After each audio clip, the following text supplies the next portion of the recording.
Hello students, welcome to my YouTube channel Geography Guru. Today we are going to discuss about class 9th English worksheet number 40. Today's worksheet is also going to be quite easy and very interesting one. आज की हमारी worksheet बेहद आसान है और बहुत interesting भी है. In this worksheet we are going to read a poem Rain on the Roof, यानी बारिश हो रही है छत के ऊपर और उस बारिश में पोइट कैसा फील करता है वो सब कुछ इस पोएम में बताया गया और उसके बाद कुछ आसान से क्वेश्चन दिए गए जिनको हम सॉल्व करेंगे. Let's begin. As it is visible on your screen, जैसा कि आप स्क्रीन के ऊपर देख पा रहे हैं, this is worksheet number 40, subject English and date 6 October 2020. Poetry comprehension, यानी हमें एक पोएम दी गई है और उसी के बेस पर कुछ क्वेश्चन दिए गए हैं. Rain on the roof is a poem. When the humid shadows hover, when the humid shadows hover, यहाँ पे humid shadow जो जिनको बोला गया है वो बोला गया है काले बादलों को. humid यानी कि उनमें मॉइस्चर होता है, नमी होती है. hover को होता है इधर उधर आना, जैसे कि आसमान में छा जाना. over the starry spheres, starry sphere किसको बोला गया? स्काई को बोला गया है, क्योंकि रात को क्या निकले हुए थे, क्या निकलते हैं, स्टार्स निकलते हैं, तो उसको स्टारी स्फेयर बोला गया कि स्टारी स्फेयर में बादल आ गए, काले बादल आ गए. And the melancholy darkness gently weeps in rainy tears. और पोइट को ऐसे लग रहा है कि जो रात को आसमान है वो मेलनकॉली मतलब काफ़ी सैड है, अपसेट है.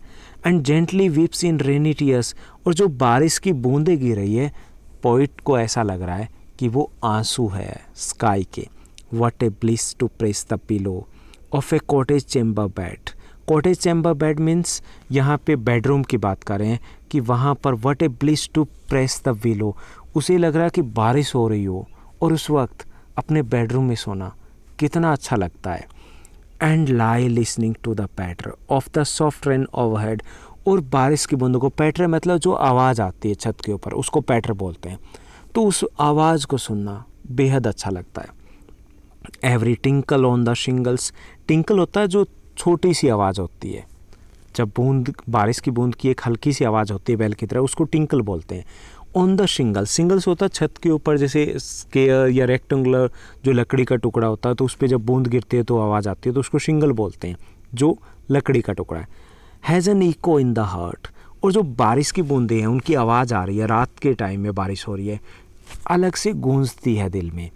And a thousand dreamy fancies into busy being start.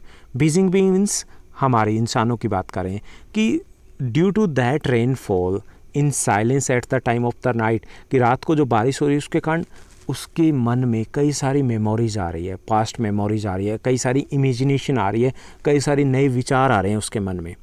Wave there and a thousand recollections. Recollections means जो पास्ट की मेमोरीज है, कुछ बातें वो याद आ रही है. Wave there air threads into the woof. Air threads into the woof होता है जैसे हमारी स्वेटर बुनी होती है, तो धागा एक इधर से निकलता है दूसरा इधर से, तो उसके मन में भी ऐसा ही कुछ नई सोच आ रहे हैं, नए विचार आ रहे हैं, कुछ पास्ट मेमोरीज है जो उनके दिल में आ रही है उस बारिश के कारण. As I listen to the patter of the rain upon the roof. और जैसे ही मैं उन आवाज़ को सुन रहा हूँ, I am recalling many thousands of memories. कई सारी इमेजिनेशन है वो दिमाग में आ रही है. Now in memory comes my mother. और फिर जो पोइट है उनको अपनी मदर है उनकी याद आती है. शी इज़ नॉट अलाइव, वो अभी जीवित नहीं है. As she used in years agone, जो काफ़ी साल पहले हुआ करती थी. He is recalling his mother, वो अपनी माँ को याद कर रहा है. To regard the darling dreamers और she left them till the dawn. और उसे कुछ अच्छी बातें हैं जो अपनी माँ से जुड़ी हुई है वो याद आ रही है. एर का यूज़ होता है बिफोर के लिए, पहले यूज़ हुआ करता था. So before she left them till the dawn. और वो जो ख्वाब है, वो जो सपने हैं वो उसके दिमाग में आ रहे हैं, दोबारा से वो याद कर रहा है वो यादें जो उसकी मदर से जुड़ी है. Oh I feel her fond look on me as I list to his refrain. और उसे ऐसा लग रहा है कि उसकी मदर है वो उसकी तरफ देख रही है, आसमान से देख रही है. As I list to this refrain. Refrain होता है एक सॉन्ग का पार्ट या पोइम का पार्ट होना. यहाँ पे रिफ्रेन बोला गया किसको? बारिश के बूंदों को.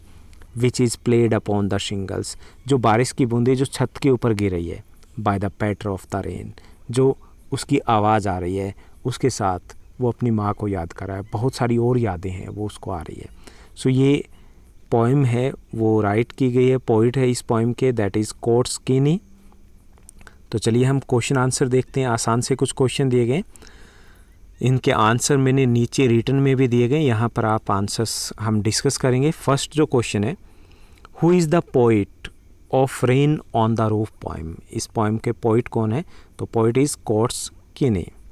Second question is there, what is the rhyming scheme of the first stanza, first stanza में राइमिंग स्कीम क्या है? आप उसको चेक करोगे तो फर्स्ट ए बी है और फिर सी बी है, यानी कि सेकंड और जो फोर्थ है उनके लास्ट वर्ड है, उनकी राइम्स है वो मिलती है। उसके बाद डी ई एफ ई है, तो ये थर्ड आंसर रहेगा हमारा।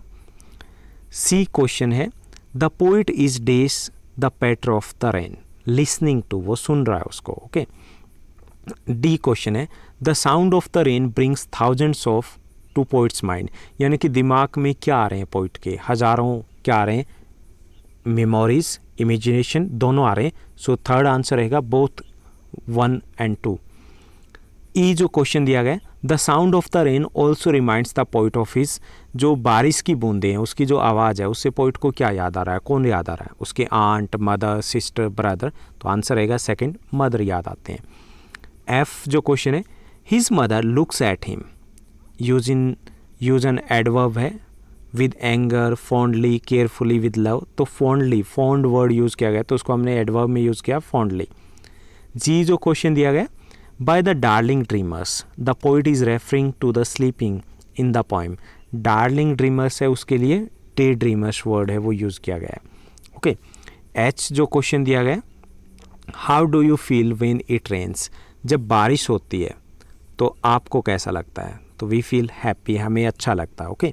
तो ये थी हमारी पोएम और उसके क्वेश्चन आंसर्स। इसके आंसर्स है मैंने यहाँ पे रिटन में भी दिए हैं, so that you can note it down, आप अपनी वर्कशीट है वो कंप्लीट कर पाओ। उम्मीद करता हूँ आपकी स्टडी वो बहुत अच्छे से चल रही होगी, ऐसे ही पढ़ते रहिए, आगे बढ़ते रहिए, और हाँ एक छोटा सा कमेंट भी करते रहिए। बड़ा अच्छा लगता है जब भी आप कमेंट करते हो, ऐसा लगता है कि हम जिन स्टूडेंट्स के साथ, जिनके लिए हम वर्कशीट बना रहे हैं उनके साथ जुड़े हुए हैं। तो आज के लिए बस इतना ही। Thank you, bye bye, have a nice day.